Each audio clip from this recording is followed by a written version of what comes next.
ॐ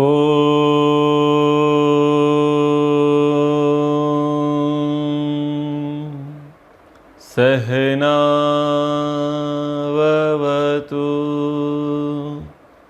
सहनौ भुनक्तु सह वीर्यं करवावहै तेजस्विनावधीतमस्तु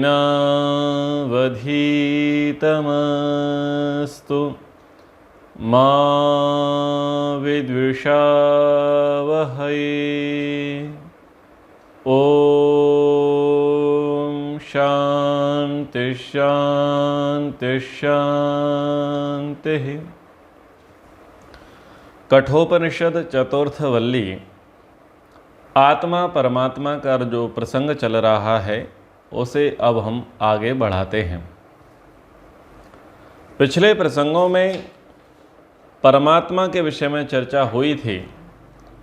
ईश्वर इंद्रियातीत है, अगोचर है। इंद्रियों का विषय न होने के कारण से इंद्रियों के द्वारा वो दृष्टिगोचर होने वाला नहीं है। ना तो हम उसे आँखों से देख सकते हैं, ना कानों से सुन सकते हैं, ना नासिका से सूंघ सकते हैं, ना रसना से चख सकते हैं, ना हाथों से उस परमात्मा को स्पर्श कर सकते हैं, और ना ही कोई ऐसे स्थान विशेष पर वो रहता है जहाँ पर जाकर के हम उसे प्राप्त कर सकते हैं। ईश्वर के लिए हमें प्रतिबोध करने की आवश्यकता है, मन के भीतर झांकने की आवश्यकता है, मन दर्पण को खंगालने की आवश्यकता है, तब जाकर के परमात्मा हमें मिलेगा। यमाचार्य नचिकेता को कहते हैं, अंगुष्ठ मात्रः पुरुषो मध्य आत्मनि तिष्ठति ईशानो भूत भव्यस्य न ततो विजुगुप्सते एतत् वै तत्। मनुष्य के हृदय में अंगूठे के बराबर एक स्थान है जहां पर जीवात्मा के भीतर परमात्मा के दर्शन होते हैं। यह परमात्मा हमारे भूत का और भविष्यत का अधिष्ठाता है।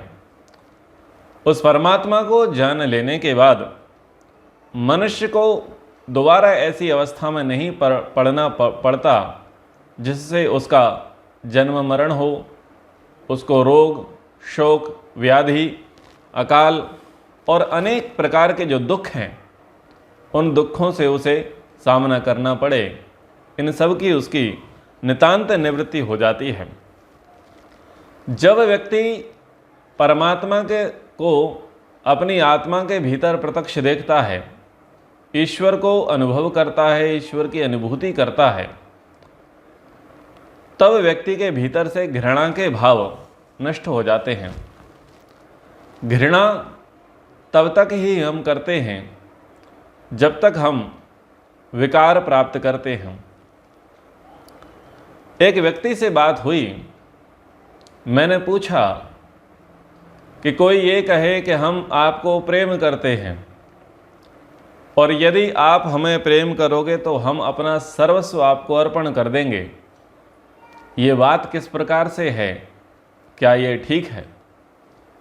तो बहुत अच्छी चर्चा निकल कर के आई कि व्यक्ति दूसरे को ना ही प्रेम करता है, ना व्यक्ति दूसरे से दुश्मनी रखता है, ना शत्रुता रखता है, ना मित्रता रखता है। वस्तुतः व्यक्ति जैसा होता है वैसा प्रदर्शित करता है। यदि हमारे भीतर प्रेम है तो हम प्रेम प्रकट करेंगे। यदि हमारे भीतर शोक है तो हम शोक प्रकट करेंगे, और यदि हम क्रोध से सराबोर हैं तो हम क्रोध को ही प्रकट करेंगे।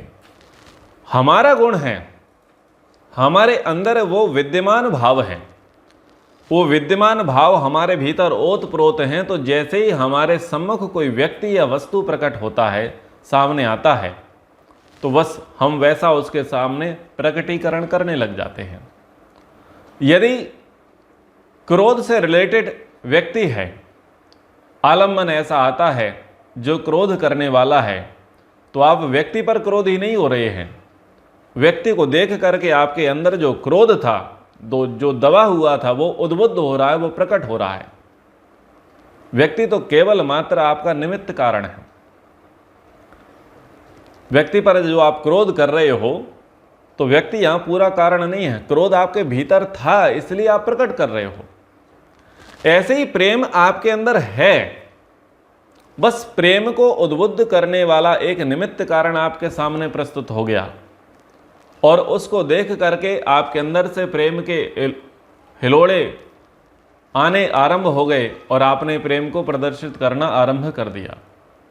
ऐसे ही राग के, द्वेष के, काम के, क्रोध के, लोभ के, मोह के, ईर्ष्या के, द्वेष के, आलस्य के, निंदा के, चुगली के, अहंकार के, सब प्रकार के संस्कार हमारे अंदर हैं। सब प्रकार की वृत्तियां हमारे भीतर हैं। निर्भर करता है कि आलम्बन क्या है। उस आलम्बन से प्रभावित होकर के तत्त भाव को हम वहां पर प्रदर्शित करने लग जाते हैं। तो घृणा के भाव कब होंगे? घृणा के भाव तब आते हैं जब हम किसी को ओछा, किसी को अपने आप से हेय समझते हैं, अथवा किसी की उपलब्धि, किसी की उन्नति हमें पचती नहीं है। हमको लगता है कि ये श्रेष्ठ कैसे हो गया, ये उन्नत कैसे हो गया, ये हमसे बेहतर कैसे हो गया, और फिर क्या होता है, एक द्वेष स्थिति उत्पन्न हो जाती है, घृणा के भाव उत्पन्न हो जाते हैं। ठीक उसी प्रकार से कोई हमसे कमतर है, निम्नतर है, हमारे योग्य नहीं है, हमारे बराबरी का नहीं है, और वो ओछे कार्य करता है, अधम कार्य करता है, अधम उसका व्यवहार है, तो वहां पर घृणा के भाव जागृत हो जाते हैं। लेकिन यहां पर कहा कि जब योगी परमात्मा प्राप्ति के लिए पुरुषार्थ करता है और आत्मा के भीतर ही परमात्मा के दर्शन करने के लिए पुरुषार्थ करता है, समाधि लगाने का अभ्यास करता है, जब उसे परमात्मा दर्शन होता है, ईश्वरानुभूति होती है, तो उसके अंदर घृणा के भाव समाप्त हो जाते हैं। और केवल घृणा के भाव नहीं होंगे समाप्त, उसके अंदर से काम, क्रोध, लोभ, मोह, ईर्ष्या, द्वेष, आलस्य, निंदा, चुगली, अहंकार, जितने भी दोष हैं, जितने भी विविध प्रकार के भाव हैं जो व्यक्तियों से हमें जोड़ते हैं और तोड़ते हैं, वो सारे के सारे भाव तटस्थ हो जाएंगे, क्षुप्त हो जाएंगे, नष्ट हो जाएंगे, भ्रष्ट हो जाएंगे। क्योंकि जो मुख्य चीज है उसका वेग, उसका प्रभाव हमारे भीतर बढ़ जाएगा। जैसे कि कोई नशीली वस्तु होती है, चरस, अफीम, गांजा, शराब, जो भी नशीली वस्तु होती है, और उस वस्तु को प्राप्त करने से, उसका आलम्बन मिलने से और उसका अत्यधिक सेवन करने से व्यक्ति उसी में ही रम जाता है, उसके अतिरिक्त वो कुछ देखता नहीं है। जैसे कोई रजोगुण प्रधान व्यक्ति होता है और रजोगुण को उभारने वाली, रजोगुण को बनाए रखने वाली ऐसी परिस्थितियां, खान पान, व्यवहार, परिदृश्य, आलम्बन आदि उसके सम्मुख उपस्थित होता है, तो वह सदैव चंचलता में ही विद्यमान रहता है, वो एक चित्त कभी नहीं रहता। वैसे ही जब परमात्म तत्व की अनुभूति होती है, उत्तम सत्वगुण का हमारे भीतर उभार आ जाता है। और उत्तम सत्वगुण का उभार आता है चूंकि परमात्मा आनंद स्वरूप है, परमात्मा निर्लेप है, निर्विकार है, परमात्मा पूर्ण ज्ञानी है, परमात्मा सच्चिदानंद स्वरूप है, परमात्मा सर्वांतर्यामी है। तो परमात्मा अनेक गुणों की खान है, भंडार है। जब उस गुणों के खान भंडार परमात्मा का जब साक्षात होता है, जब परमात्मा की अनुभूति होती है, यानी आप यही मानिए कि जैसे सत्वगुण का प्रभाव होता है, तो सत्वगुण के प्रभाव से प्रभावित होकर के व्यक्ति रज और तम से दूर हो जाता है। ये जो घृणा है, ये जो काम है, क्रोध है, लोभ है, मोह है, ये तमोगुण से उत्पन्न होने वाले भाव हैं। और जब सत्वगुण प्रबल हो जाएगा तो ये स्वयं भी क्षीण हो जाएंगे, नष्ट भ्रष्ट हो जाएंगे, तटस्थ हो जाएंगे, शांत हो जाएंगे। तो जो अंगुष्ठ मात्रा पुरुषो मध्य आत्मनि तिष्ठति, जो अंगुष्ठ मात्र पुरुष है, जो जीवात्मा के हृदय के भीतर विराजमान है, उसके जब साधक को दर्शन हो जाते हैं, तब वो भूत भविष्य, जो हमारे भूत का और भविष्य का अधिष्ठाता है, स्वामी है, परमात्मा है, मालिक है, उसको जब वो जान लेता है, समझ लेता है, तो विजुगुप्सा यानी घृणा के भाव उसके अंदर से समाप्त हो जाते हैं। तो इस प्रकार से यहाँ पर कहा जा रहा है और वे अपने चित्त में, अपने पापी जीवन पर वो दुखी होने लग जाता है। घृणा की अनुभूति समाप्त हो जाती है और अभी तक जो कुछ किया उसका उसे पश्चाताप होता है। लेकिन जो लोग परमात्मा का ज्ञान प्राप्त नहीं करते वे पाप करते रहेंगे, और जो लोग परमात्मा का ज्ञान प्राप्त कर लेंगे वो पाप कभी नहीं करेंगे। पाप उसी समय तक, घृणा उसी समय तक, क्रोध उसी समय तक, लोभ मोह उसी समय तक है जब तक दंडदाता की सत्ता पर हमें विश्वास ना हो। परमात्मा पर पूर्ण विश्वास नहीं होगा तब तक ही हम इन सब में लगे रहेंगे। और मनुष्य जो है, ऐसी 3 अवस्थाएं आती हैं जिन 3 अवस्थाओं में आकर के वो नास्तिक हो जाता है, या परमात्मा की सत्ता पर विश्वास नहीं करता, अथवा उसके काम, क्रोध, लोभ, मोह, ईर्ष्या, द्वेष, आलस्य, निंदा, चुगली, अहंकार, ये जो विकार हैं, ये जो दोष हैं, जो उसके दूर नहीं होते, किस किस स्थिति में नहीं होते कि या तो परमात्मा की सत्ता का उसे विश्वास ना हो, और विश्वास करता भी हो तो केवल वाचिक रूप में, शाब्दिक रूप से, आंतरिक मनोभाव उसके ये ना कहते हो कि परमात्मा है, अंदर उसके उतरा नहीं है, घुसा हुआ नहीं है, उसने अंदर तक ये स्वीकार नहीं किया है कि परमात्मा की सत्ता है, केवल शब्दों में ही पढ़ लिया है, बोल लिया है, समझ लिया है, केवल इतनी ही स्थिति है, तब उसके अंदर विकार विद्यमान रहेंगे। दूसरी स्थिति कब आएगी कि जब व्यक्ति परमात्मा को परिच्छिन्न मानेगा, एक देशी मानेगा, यानी यहां पर नहीं है, परमात्मा किसी दूसरे स्थान पर जाकर के बैठा है, वो चौथे स्थान पर है, 7वें आसमान पर है, गौलोक में है, वैकुंठ लोक में है, कैलाश पर है, श्रीधाम में है, परम धाम में है, गोकुल धाम में है, स्वर्ग में है, यहाँ पर है, वहाँ पर है। हमारे यहाँ नहीं है, बद्रीनाथ में है, अमरनाथ में, उज्जैन में है, रामेश्वरम में है, कालका जी में है, यहाँ द्वारिका में, वो इधर उधर। जब व्यक्ति ये मान के चलेगा कि यहाँ नहीं है, जहाँ मैं हूँ वहाँ नहीं है, बल्कि मुझसे तो बहुत दूर है, तो जब वो बहुत दूर मानेगा तब भी उसके अंदर काम, क्रोध, लोभ, मोह, ईर्ष्या, द्वेष, आलस्य, निंदा, चुगली के जो अहंकार हैं, जो घृणा के भाव हैं, वो नहीं जाएंगे, वो उसके अंदर बने रहेंगे। प्रायः क्या देखा जाता है कि जब व्यक्ति मंदिर विशेष में जाता है तब तो वो अपने आप को शांत करता है, स्वच्छ रखता है, और ऐसी अनुभूति, ऐसी मनोदशा में रहता है, ऐसे भाव वो बना करके रहता है कि परमात्मा देख रहा है तो यहां पर गड़बड़ घोटाला नहीं करना है।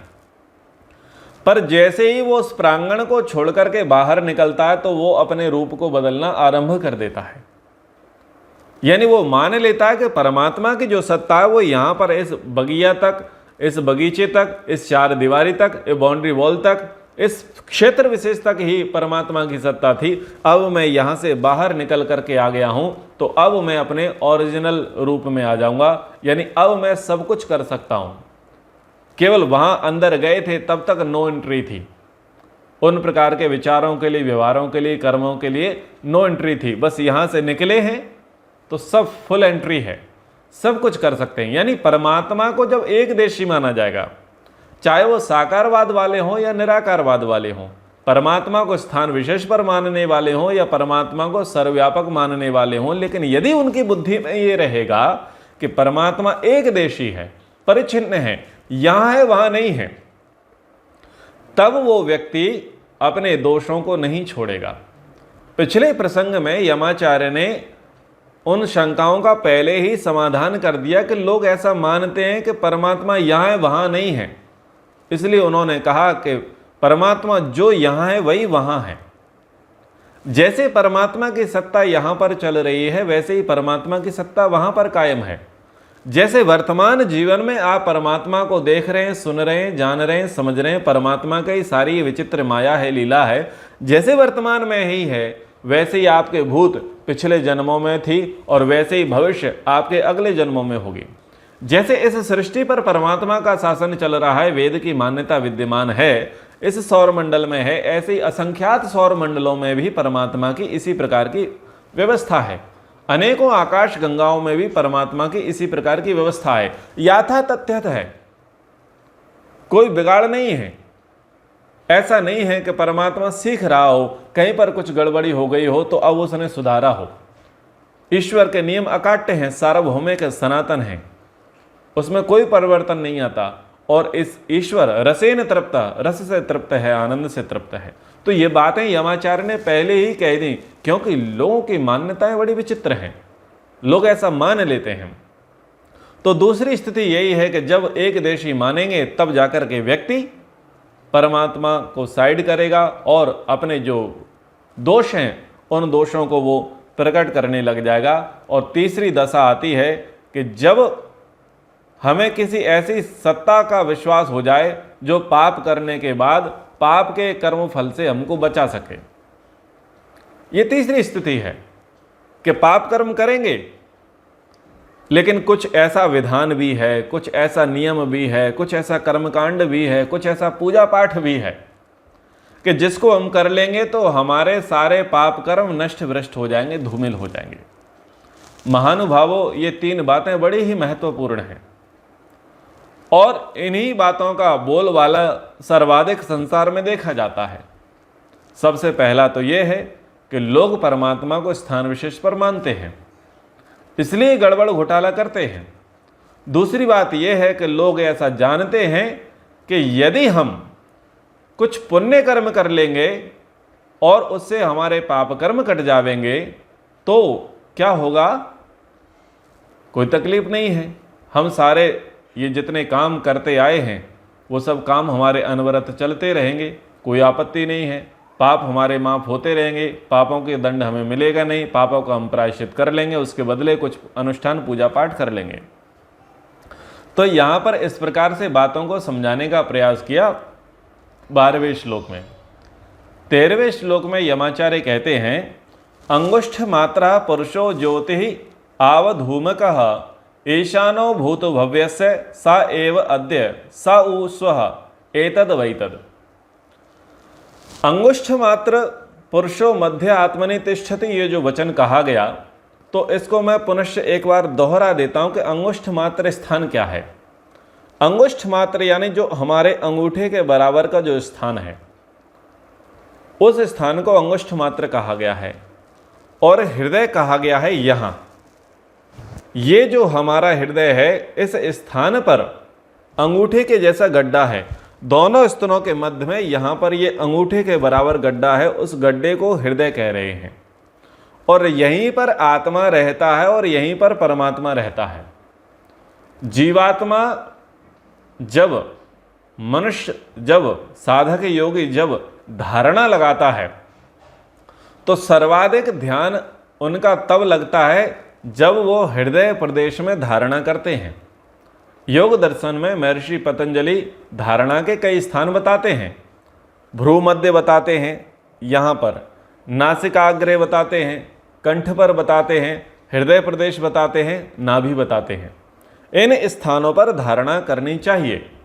लेकिन सर्वाधिक जो योगी लोग हैं, साधक लोग हैं, जो समाधि का अभ्यास करते हैं, जो ध्यान में लगे रहते हैं, उनका अनुभव ये कहता है कि सर्वाधिक ध्यान में जो रुचि बढ़ती है, ध्यान में गति होती है और ईश्वर की ओर आगे बढ़ना होता है, वो तब होता है जब धारणा हम कहाँ पर करते हैं, हृदय प्रदेश पर धारणा करते हैं।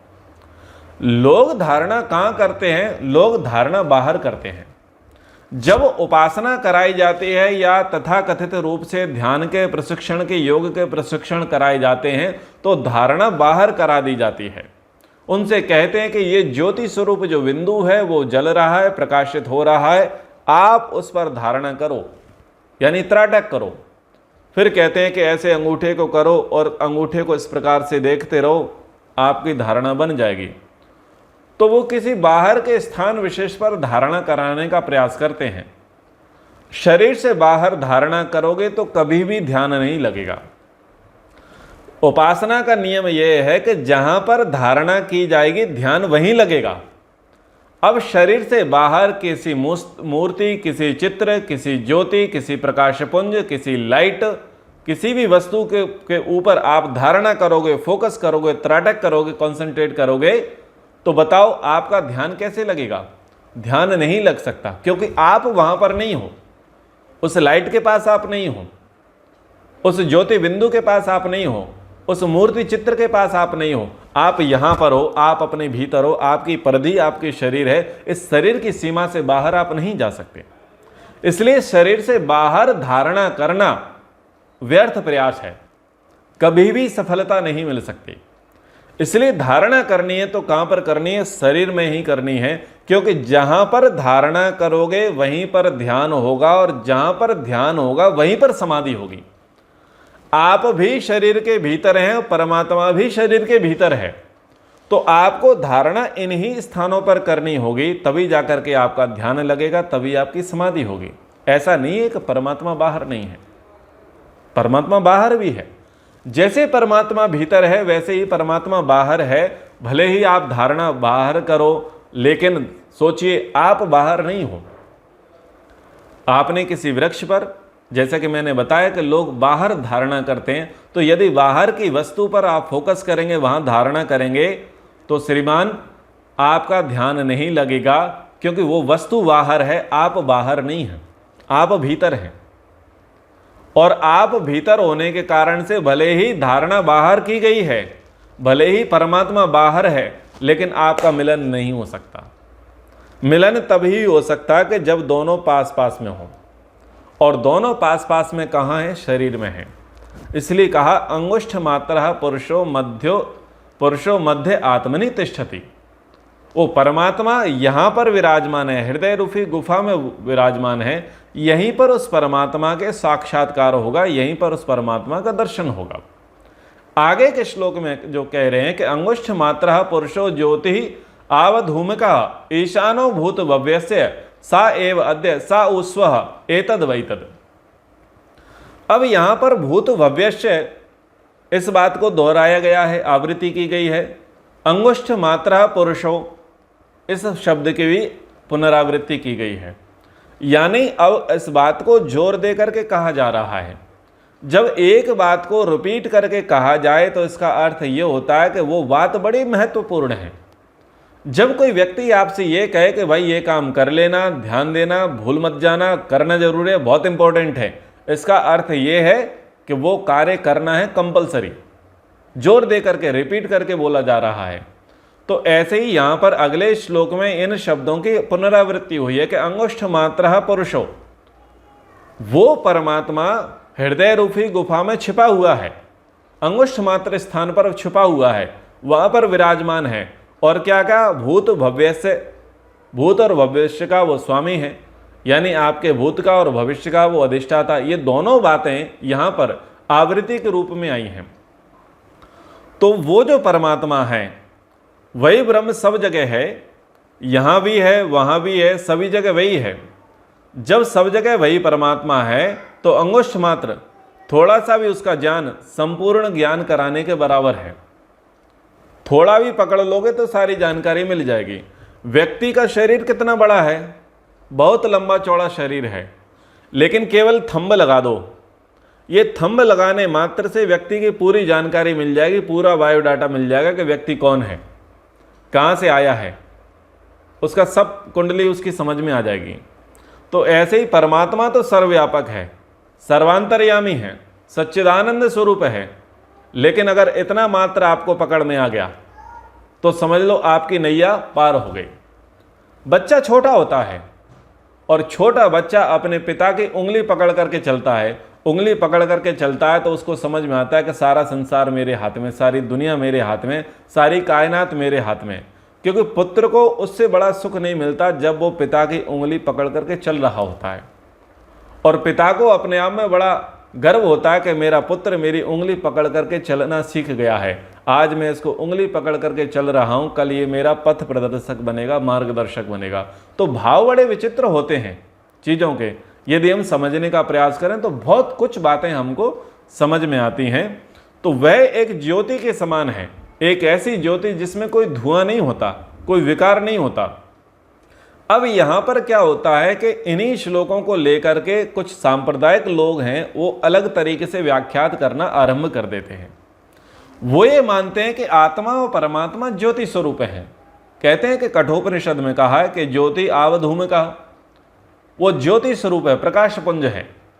इसलिए जब वो ध्यान कराते हैं तो वो कहते हैं कि देखो आपको लाइट दिखाई देगी, आपको ज्योति दिखाई देगी, आपको प्रकाश पुंज दिखाई देगा।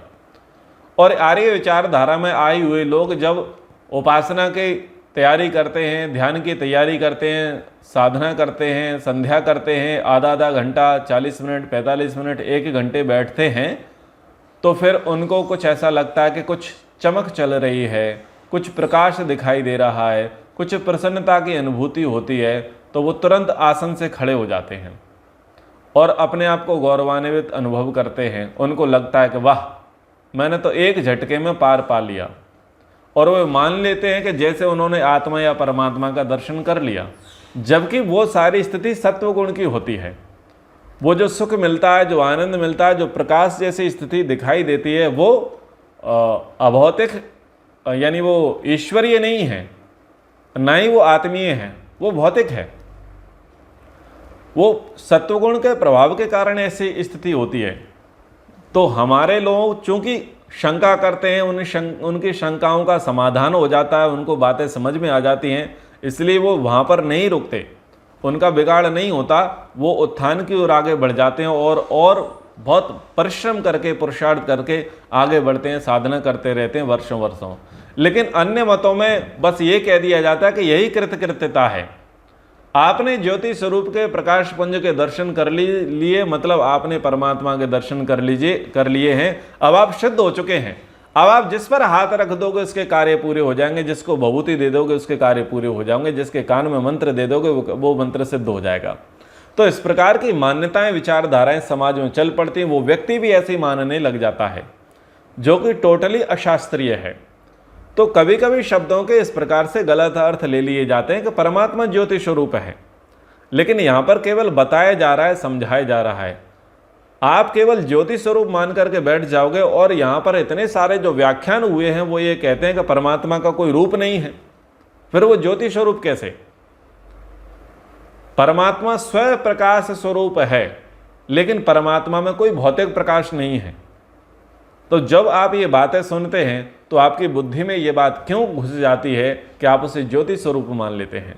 बहुत सारे लोग आत्मा के शरीर को यानी आत्मा के स्वरूप को भी क्या मान लेते हैं? दिए की बाती के जैसा, ज्योति की जैसा मान लेते हैं और बोलते हैं कि देखो अंत्येष्टि हुई है, इसका दाह संस्कार हुआ, देखो इसकी आत्मा टिमटिमाती हुई निकल करके जा रही है, इसके प्राण निकल गए हैं। तो ऐसी ऐसी अद्भुत बातें लोग करने लग जाते हैं। तो विचारना चाहिए। शास्त्र कुछ वहाँ समझाने का प्रयास कर रहा है, वहाँ सिद्धांत का प्रतिपादन नहीं कर रहा। जहाँ पर सिद्धांत का प्रतिपादन किया जाता है उन बातों को समझने का प्रयास करना चाहिए, और जहाँ पर कुछ समझाने का प्रयास किया जा रहा है उनको उस प्रकार से समझने का प्रयास करना चाहिए। तो वो परमात्मा ज्योति स्वरूप है, उसका कोई धुआं नहीं है, उसके अंदर कोई विकार नहीं है। जैसे परमात्मा स्वयं प्रकाश स्वरूप है, उसके अंदर कोई धुआं नहीं है, कोई विकार नहीं है। हमारा जो सूर्य है, हम जो लाइट जलाते हैं, उन सब के विकार होते हैं, कोई ना कोई उनका बाय प्रोडक्ट होता है, लेकिन परमात्मा का कोई बाय प्रोडक्ट नहीं है, वो स्वयं प्रकाश स्वरूप है। तो वही ब्रह्म है जो पहले था, जो आज है, वही आगे रहेगा। उसी को ब्रह्म जानो, उसी को ब्रह्म मानो। तो इतनी बातें इन 2 श्लोकों में कही। शीघ्रता से हम आगे के श्लोकों को भी पढ़ लेते हैं। यथोदकम दुर्गम वृष्टम पर्वतेषु विधावती एवं धर्मान पृथक पश्यतान एवानि विधावती।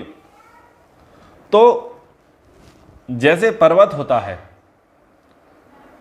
और पर्वत शिखर पर यदि पानी वरसने वाला पानी एक ही होता है।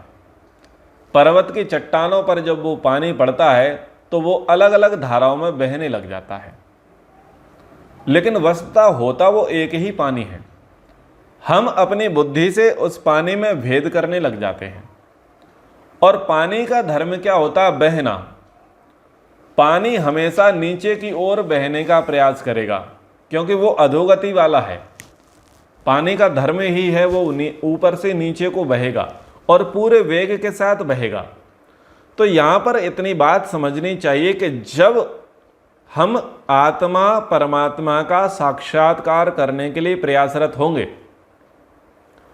तो हम अपनी स्थिति को ऐसे ही मान करके चलें कि जैसे पर्वत शिखर से हम नीचे को जा रहे हों और कैसे जा रहे हैं, वेग से जा रहे हैं, गति से जा रहे हैं। तो हम उस प्रकार की अपनी गति बनावें कि जब हम यम नियम आसन प्राणायाम प्रत्याहार धारणा ध्यान समाधि इन अष्टांग योगों का अनुष्ठान करने के लिए जब हम लगे हुए हैं तो तीव्र गति के साथ करें, पूरी निष्ठा के साथ करें। वहाँ पर कोई विचलित होने की बात नहीं है, कोई डाइवर्ट होने की बात नहीं है। जैसे वेग पूर्वक वो करते हैं उस प्रकार से हमें करना चाहिए। तीव्र संवेगानाम आसन्नः, तीव्र संवेग के साथ हमें परमात्मा की प्राप्ति के लिए प्रयास करना चाहिए। जैसे करुण क्रंदन किया जाता है। करुण क्रंदन क्या होता है कि जब केवल वही चाहिए और कोई दूसरा नहीं चाहता। बच्चा रो रहा है, बच्चा रो रहा है, बच्चा क्यों रो रहा है कि बच्चे को दूध पीना है और माँ का दूध पीना है। तो बच्चा किसी और चीज़ से मानता नहीं है, उसे केवल और केवल माँ चाहिए, माँ का दूध चाहिए। उसके अतिरिक्त उसे कोई दूसरी वस्तु नहीं चाहिए जो वस्तु उसे प्रभावित कर सके, लालायित कर सके, भरमा सके। ऐसी किसी वस्तु को वो नहीं चाहता, बस तीव्र वेग में, और वो बस रोता रहता है। जब तक माँ दूध ना पिलाए तब तक उसको शांति नहीं मिलती है। ऐसे ही यहाँ पर ये बातें कह दी जाती हैं कि भक्त को भी भगवान की उपासना इसी प्रकार से करना चाहिए, भक्त को भी भगवान की प्राप्ति के लिए इसी प्रकार से पुरुषार्थ करना चाहिए कि केवल और केवल मुझे परमात्मा चाहिए, परमात्मा के अतिरिक्त मुझे किंचित मात्र भी कोई भी वस्तु नहीं चाहिए। केवल यही लक्ष्य है, जब तक ये प्राप्त नहीं होगा तब तक मुझे कुछ भी नहीं चाहिए। ना तो इसके बराबर कुछ चाहिए, न इससे नीचे कुछ चाहिए, मुझे केवल यही चाहिए। नचिकेता के अंदर वही पुत्र का भाव था। और वो जो यमाचार्य थे, यमाचार्य उसे अनेक प्रकार के प्रलोभन दे रहे थे कि बस ये मत पूछ बेटा कि मृत्यु के बाद क्या होता है। उन्हें कहा कि ना, मैं तो यही जानना चाहता हूँ कि मृत्यु के बाद क्या होता है। उन्होंने कहा कि ना बेटा मत पूछ, इसकी जगह पर तू ऐसा कर, 100 वर्ष की आयु मांग ले, अनेक स्त्रियां मांग ले, रथ घोड़े हाथियां मांग ले, धरती का साम्राज्य मांग ले, लंबी आयु मांग ले, बड़ा कुल खानदान मांग ले। सब प्रकार के जो ऐषणाएं हैं, लोकेषणा, वित्रेषणा, पुत्रेषणा, सब प्रकार की ऐषणाओं का प्रलोभन यमाचार्य ने नचिकेता को दिया। ये बताया कि बड़े बड़े लोगों को ये लब्ध नहीं है, प्राप्य नहीं है, ये दुर्गम है, लेकिन ये तुझे हम सुलभ करा देते हैं, तू इनको रख ले लेकिन परमात्मा को छोड़ दे। नचिकेता ने कहा कि ना, मुझे केवल और केवल इसी बात को जानना है, इसी तत्व की मुझे गवेषणा करनी है, इसी को मुझे समझना है, इसके अतिरिक्त तो मुझे कुछ नहीं चाहिए। तो उस प्रकार का भाव व्यक्ति के अंदर होना चाहिए कि जैसे पर्वत शिखर से जल नीचे की ओर बहता है, तीव्र गति से बहता है, उसी प्रकार से बस हम परमात्मा की प्राप्ति के लिए बहते चले जाएं, तीव्र गति से बहते चले जाएं। तो एक अर्थ इन पंक्तियों का हम ये भी ले सकते हैं, भाष्यकार ने जिस प्रकार से कहा है उसको भी हम पढ़ने का और समझने का प्रयास करते हैं कि पर्वत की ऊंची चोटियों पर वर्षा हुआ पानी जैसे पर्वत के भिन्न भिन्न भागों में नाले बनकर दौड़ने लगता है, एक ही पानी अनेक धाराओं में बहकर निकलता है और लोग यह समझने लगते हैं कि यह जल एक नहीं अनेक है। इसी प्रकार इंद्रियों के भिन्न भिन्न धर्मों को देखकर मनुष्य समझने लगता है कि संसार में एकता नहीं बल्कि अनेकता है, और उस अनेकता को पाने के लिए उसके पीछे दौड़ने लग जाता है। जब वो अनेकता को पाने के लिए दौड़ने लग जाता है तो होता क्या है कि उसका सर्वस्व नष्ट हो जाता है। संसार में अनेकता नहीं है, संसार में एकता ही है। संसार में जो अनेकता है वो मनुष्य के द्वारा निर्मित है। जितना बुद्धि बिगाड़ है वो मनुष्य की बुद्धि का बिगाड़ है और इसलिए उसको अनेकता दिखाई देती है। लेकिन ईश्वरीय नियम की एकता है, समानता है, यूनिवर्सल है। जैसे पानी पीने से भारत के हिंदू व्यक्ति का कंठ शुद्ध होता है, पवित्र होता है, उसकी तृप्ति होती है, वैसे ही अरब के मुसलमानों की भी तृप्ति होती है, वैसे यूरेशिया अमेरिका के ईसाइयों की भी होती है, वैसे ही कोरिया के नास्तिक लोगों की भी होती है। सब लोगों की उसी प्रकार से तृप्ति होती है। जल का जो धर्म है जो सबके लिए वो समान है। ऐसे ही अग्नि जिस प्रकार से सबको तृप्त करती है, सबको ऊर्जा देती है, सबको प्रकाश देती है और अग्नि के कारण से सबका जीवन चल पाता है, जैसे यहाँ चल पाता है, इस देश के लिए चल पाता है, इस देश की जनजाति के लिए चल पाता है, इन भारतीयों के लिए चल पाता है, वैसे ही सब जगह चल पाता है। जैसे इस सृष्टि में, इस सौरमंडल में चल पाता है, वैसे ही अन्य सौरमंडल में चल पाता है। अनेकता नहीं है। परमात्मा के नियम यूनिवर्सल हैं, शाश्वत हैं, सार्वभौमिक हैं, सनातन हैं, उनमें बिल्कुल अनेकता नहीं है। यदि अनेकता देखेंगे तो बिगाड़ आरंभ हो जाएगा, और एकता देखेंगे तो सुधार आरंभ हो जाएगा। अब लोग कहते हैं कि अनेकता में एकता है, और इस बात पर लोग मैनिपुलेट करते हैं। जिन चीज़ों में एकता है वहां तो एकता दिखाने का प्रयास नहीं करते, और जहां पर अनेकता है वहां पर लोगों को भटकाने का प्रयास करते हैं और कहते हैं कि इनमें एकता है। तो मनुष्य का जो मत है, उस मत में आपको अनेकता मिलेगी।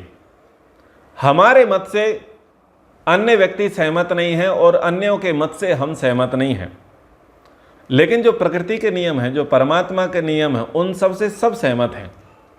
सब जानते हैं कि अच्छा करेंगे तो अच्छा होगा, सब जानते हैं कि बुरा करेंगे तो बुरा होगा।